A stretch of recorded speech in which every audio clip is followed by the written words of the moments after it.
Bom, é uma Bienal sobre arte e política, mas nós utilizamos como título da Bienal um verso do Jorge de Lima, o Há Sempre um Copo de Mar para um Homem Navegar, porque nós queríamos trazer para o centro da discussão e apresentarmos à nossa Bienal a importância da poesia, a importância da palavra poética, a importância da arte entendida como discursos, como produtos, como obras que não têm uma compreensão imediata, clara, porque não se destina também à explicação do mundo.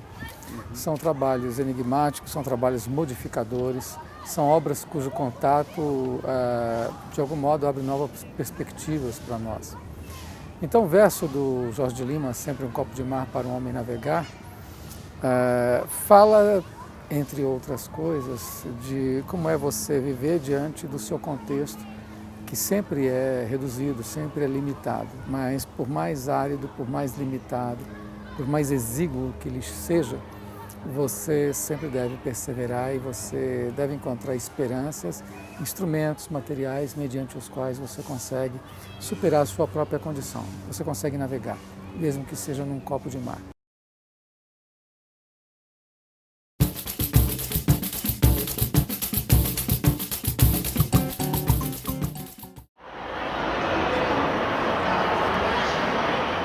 Nossa ideia era propor um arco, quer dizer, uma genealogia quase da arte brasileira dos anos 30 até a atualidade, em que essa questão da arte política mais ampla, mais aberta, menos marcada por um ativismo, menos marcada por propaganda, pudesse ter visibilidade. Bom, aqui nós temos o trabalho do Antônio Dias, dois trabalhos do Antônio Dias, na verdade, articulados. Trabalho aqui no chão, essa plotagem, onde ele põe essa estrutura, cria essa estrutura gráfica no chão e adiciona a frase, faça você mesmo, território da liberdade. Quase como que anunciando que esse território, o território da arte, é o território da invenção, é o território das possibilidades, é o território da construção. E acima desse território temos justamente um trabalho chamado O País Inventado. O País Inventado, essa bandeira que representa o país inventado, é uma bandeira incompleta. Ele pode significar, talvez, essa ideia de incompletude, essa ideia de construção permanente, essa ideia de que, ao mesmo tempo que algo falta, mas que algo também pode ser sempre adicionado, algo pode ser sempre inventado.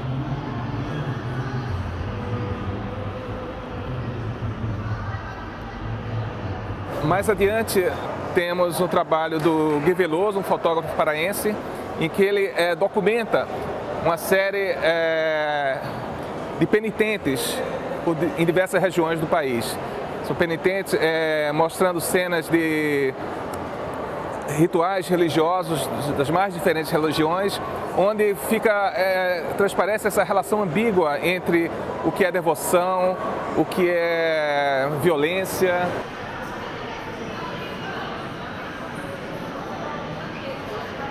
É sempre bom termos um artista que nos mostre também o outro lado das coisas, que nos alerte para as contradições que existem no nosso país, né? Além de ser um país solar, é também um país triste, é um país escuro, é um país que tem seus problemas. E nesse sentido o trabalho do Guilde, para nós, é muito contemporâneo. Ele nos permite ver melhor o mundo em que estamos inseridos.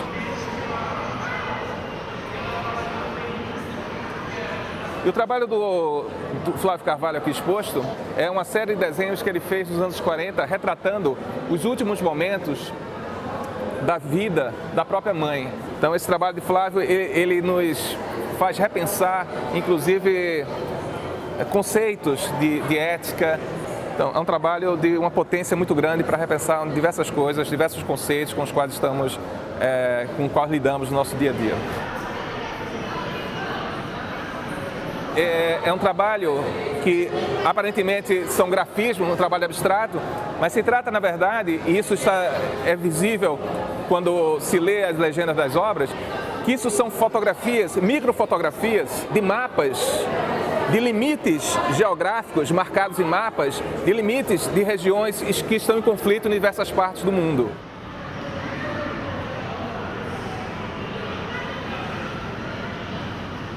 também na obra do Márcio Galan, que está no primeiro andar da Bienal, há também uma ampliação, aí quase como escultura, né? De um ponto geográfico no mapa. É quase como se pegasse um pontinho que está lá no mapa, ampliasse ele centenas de vezes e extraísse uma pequena parcela já nessa dimensão real daquele ponto e nos apresentasse fisicamente, como tem uma experiência sensorial do que é aquela representação do mapa no mundo real.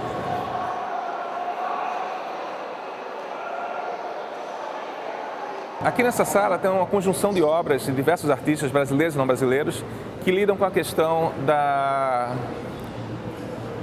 de como é ambígua essa classificação entre ditadura, democracia, entre marginal, herói, revolucionário, bandido.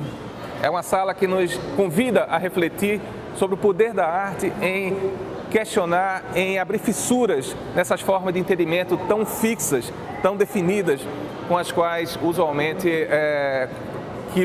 usamos para decodificar a complexidade do mundo.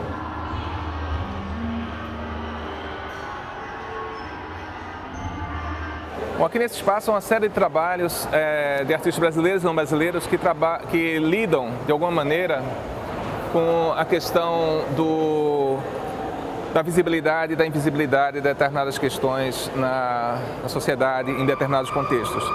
Um trabalho dos anos 70, dos anos 60, do Antônio Manuel, artista português radicado no Brasil, em que ele apresenta uma série de manchetes de jornais, de questões bastante polêmicas sobre a violência cometida pelo Estado nos anos 60.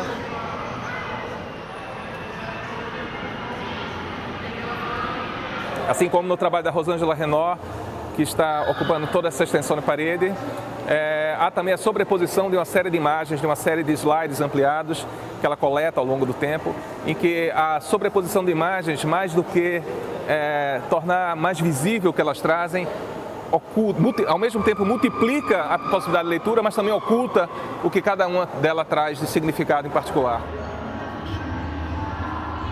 Rosângela tem outro trabalho no primeiro andar, que é uma coleção de objetos de visibilidade, de fotografias, binóculos, etc., que todos analógicos, quer dizer, não tem nada do mundo digital, em que ela resgatou esses equipamentos analógicos, restaurou esses equipamentos e os vai reinserir na sociedade atual através de um leilão desses equipamentos. Aqui, nesse trabalho de Marcelo Silveira, que também é uma paisagem feita de madeira, é um tronco de madeira que é todo fatiado e remontado, reapresentado de uma diferente maneira. Ao fundo, temos o trabalho de Ciro Meirelles, é uma instalação que ele fez especialmente para a Bienal, em que essa questão da visibilidade e da invisibilidade também está presente. Um projeto de 95, que era para ter apresentado na Bienal de Joanesburgo, na África do Sul, e que acabei fazendo uma outra coisa. E o trabalho em si é um dínamo, são 3 cilindros com filme, imagens de mar, céu, aves, nuvens e uma caravela. Só que ele é movido por trabalho humano. Então são pessoas que embaixo ficam girando e gerando a iluminação e o próprio movimento desses 3 cilindros.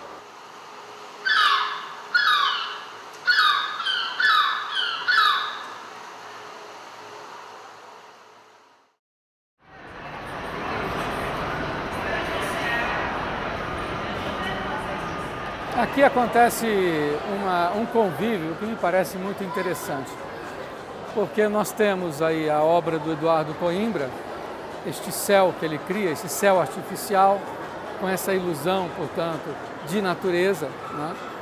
E junto com isso, com essa visão paradisíaca, edênica, momentânea, mas ao mesmo tempo completamente irreal, nós entramos com Ronald Duarte. Ronald Duarte é um artista carioca, bom, como Edu Coimbra, e ele faz, no caso, nós trouxemos 3 intervenções que ele realiza. 2 delas realiza no Morro de Santa Teresa, no Rio de Janeiro, onde ele mora. e aqui ele incendeia os trilhos de Santa Teresa. Quer dizer, e no outra intervenção que ele realiza, ele lava as ruas de Santa Teresa com aquele carro-pipa e a mangueira está saindo água vermelha, como se for a sangue.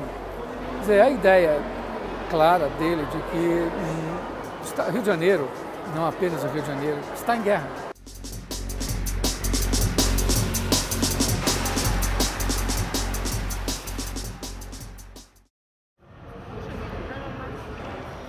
Esse aqui é o trabalho da Cíntia Marcelli. Aqui acontece um dado interessante, que é nós colocamos juntos alguns trabalhos que tem a ver com fragmento, com resíduo, com sobras, não é? Então me parece uma imagem muito bonita do que se escreve e do que se apaga, dos projetos, dos sonhos, das ideias que são lançadas e dão lugar a novas ideias, e o que sobra delas são apenas pó. E agora o pó forma uma espécie de uma topografia, de uma cordilheira, de uma topografia longínqua, distante. Quer dizer, o acúmulo, o lixo, as ruínas, os detritos, eles são por sua vez território. Um território dos sonhos também, longínquo, com faces muito escarpadas, né, e denteadas.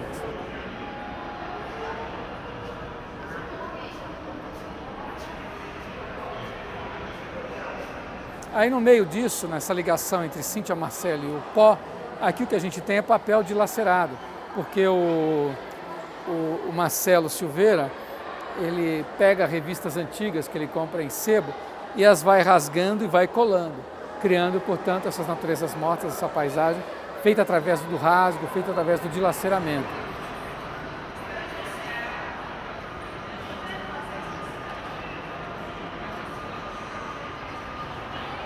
Ali na outra ponta, quer dizer, também existe um dado do dilacerado, porque você tem ali a figura dos travestis, né? A fotografia dos travestis feita pela Juliana Stein, e que nos coloca... Muito bem, segundo a classificação habitual, existe homem e mulher. Muito bem, onde é que você coloca o travesti? E ele não existe porque você não o coloca? A questão é a dignidade com que ela representa e como ela dá lugar e como nós deveríamos respeitar as diferentes vozes que existem dentro de uma sociedade. E aqui ao fundo temos o trabalho do Ernesto Neto, que é um dos terreiros que a Bienal de São Paulo propõe para os visitantes.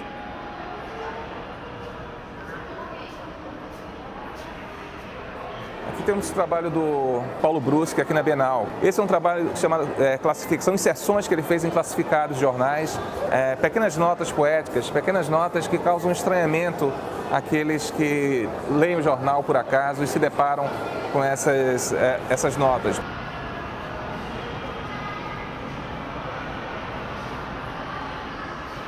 Nossa intenção de trazer essas obras de Mirachendo foi articulá-la com outras obras de outros artistas de outros tempos que também trazem nelas próprias essa discussão da comunicabilidade. E por isso que nós colocamos Mirachendo em proximidade de exemplos da pichação de São Paulo.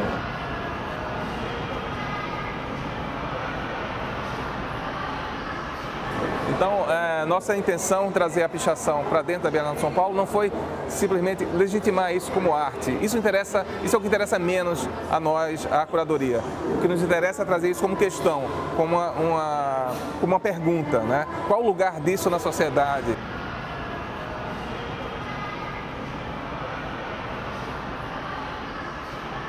Temos um trabalho inédito do Arthur Barrio, né, artista português radicado no Brasil desde os 10 anos de idade e com uma grande importância na chamada arte experimental brasileira a partir dos anos 60 e 70, com trabalhos fundamentais que também estão aqui na Bienal, numa sala no terceiro andar, que reúne a documentação de vários trabalhos dele dessa época.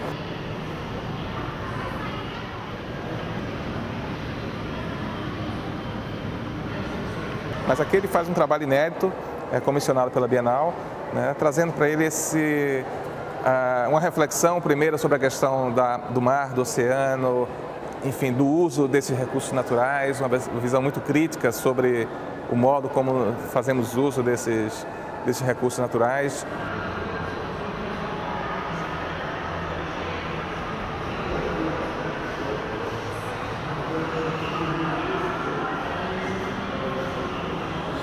Porque é uma sala que traz para a Bienal fotografias dos anos 70 feitas por Carlos Vergara, de um bloco de carnaval carioca, que possui já várias décadas de existência, chamado o Cacique Ramos. O interesse maior, eu acho, dessas fotografias e desse projeto do Vergara é que o Cacique de Ramos é um bloco onde todos os membros são caciques.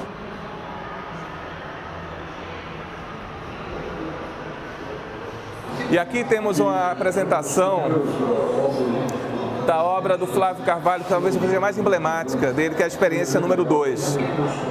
Nesse trabalho, Flávio Carvalho confrontou fisicamente em 1931, na São Paulo ainda bastante conservadora, durante uma procissão de Corpus Christi no centro de São Paulo, Flávio Carvalho resolveu andar em sentido contrário à procissão com um chapéu na cabeça, portanto confrontando algumas convenções mais arraigadas, né, da sociedade brasileira e dos fiéis na exposição. E como resultado ele foi quase linchado pela multidão, né, naquele momento.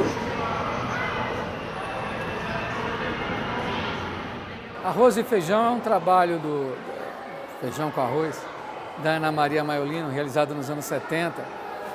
E tem a ver também, esse banquete, essa mesa cuidadosamente, luxuosamente aparelhada para que então se possa proceder à comida, só que a comida reduzida ao estrito, tá? O arroz com feijão, o alimento básico, tá?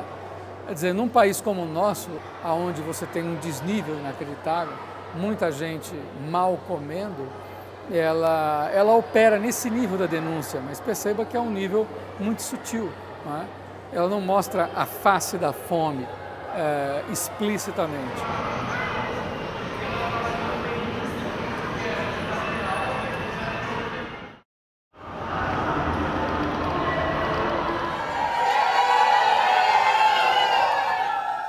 Temos duas obras de duas grandes artistas brasileiras, Lígia Pape e Amélia Toledo. De Lígia Pape nós refizemos o Divisor, que é essa obra dos anos 60, em que esse grande tecido abriga através de buracos feitos no tecido, de fendas feitas no tecido, um número grande, mais de uma centena de pessoas que podem simultaneamente vesti-lo.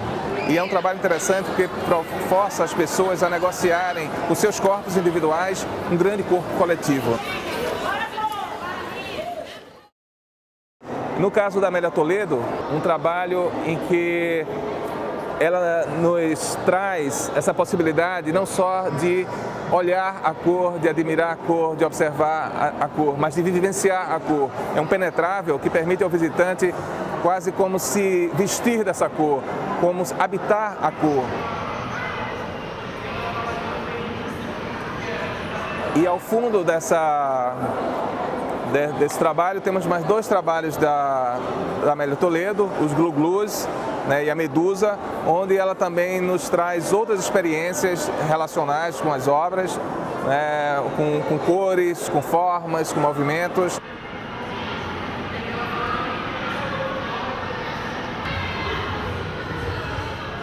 Aqui é uma das bases da Bienal, das obras referenciais dessa Bienal.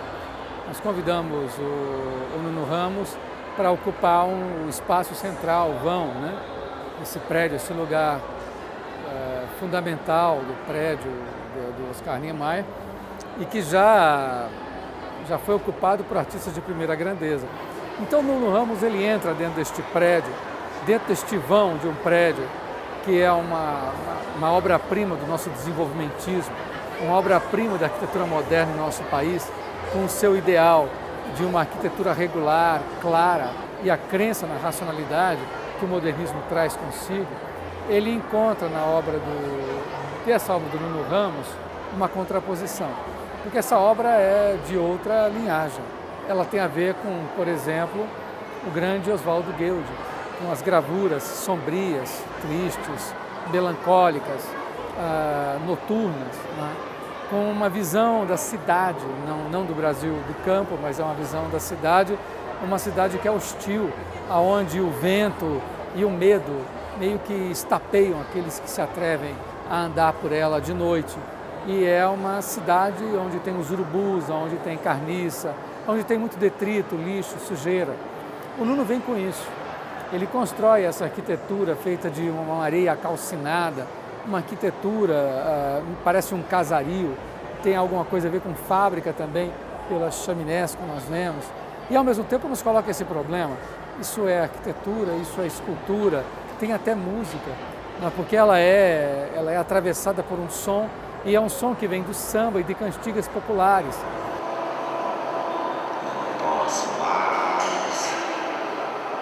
Pela saudade que me invade o verso paz.